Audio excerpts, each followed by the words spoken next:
Olá, queridos, tudo bom? Eu gostaria que você assistisse um vídeo curto comigo para que eu faça um contraponto a algo que o pastor fala no vídeo e levar você a meditar sobre uma contradição gritante que há entre o que o pastor fala no vídeo e um texto que eu peço que você medite, né? Vamos acompanhar um vídeo, por gentileza.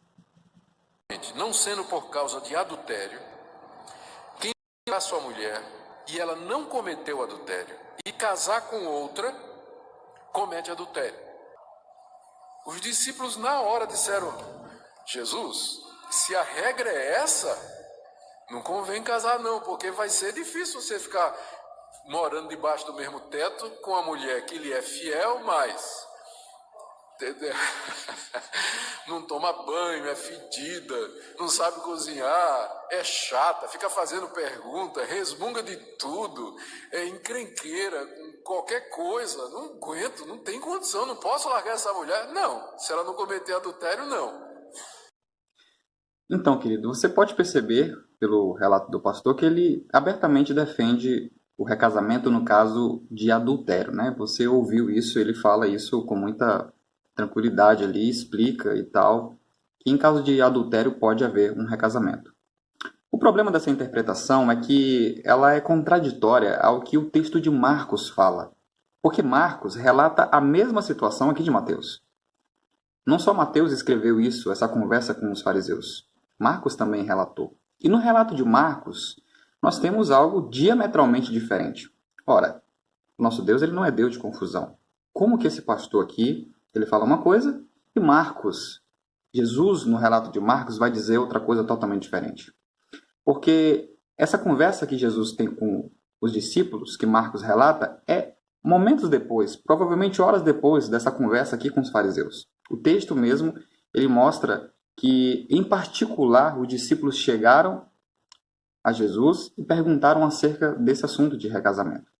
O versículo 11 de Marcos 10 diz o seguinte: se o homem deixar sua mulher e se casar com outra, ele adultera contra aquela quem? A mulher dele, a pessoa com quem ele é ligado até a morte, com quem ele se tornou uma só carne.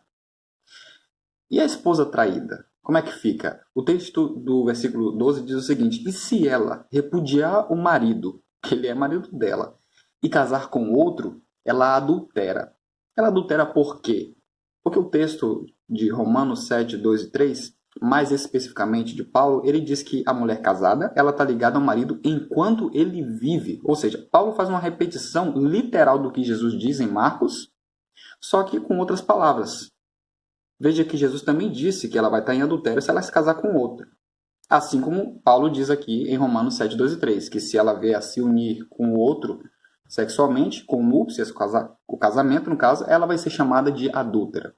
A mesma coisa Paulo diz lá em 1 Coríntios 7, versículo 39, que ela só pode se casar com outro se o marido vier a falecer. E como que esse pastor fala que em caso de adultério, ela pode recasar? E aqui eu quero colocar a palavra de Cristo. Ele diz que a repudiada, a traída, porque veja que no versículo 11, claramente o marido já adulterou contra a esposa. É um adultério ali. Ele deixou a esposa e se casou com outra.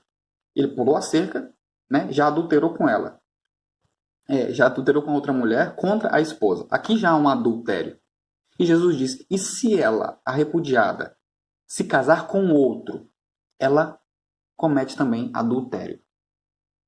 Você pode perceber a contradição gritante pela interpretação do pastor. Como que Jesus Cristo diz algo ali para os fariseus, em Mateus 19, 9, e aqui no texto de Marcos 10, 11 e 12, ele diz algo diametralmente diferente para os discípulos. Ele diz que é adultério.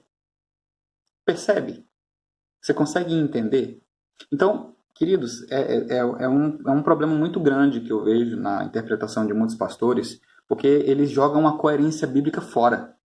Eles jogam a teologia fora. A hermenêutica não existe aqui para esse assunto. Entendeu? E não há contradição na palavra de Deus. Um texto não se sobrepõe ao outro. Né? Então, eu queria que você abrisse esses textos, Marcos 10, 11 e 12, Mateus 19, 9, 1 Coríntios 7, 10 e 11 e 39, Romanos 7, 2 e 3, e conferisse esses textos. Porque o texto de Mateus ele não pode estar em discordância com os outros textos. Pelo contrário, são textos que concordam entre si, são textos que somam num assunto só, ou seja, a indissolubilidade matrimonial. Então, Jesus claramente aqui ele diz que no caso de adultério do marido, se ela se casar com outro, ela adultera. Como é que esse pastor fala que ela está livre para casar? Já parou para meditar nisso? Eu recomendo você ler esses textos.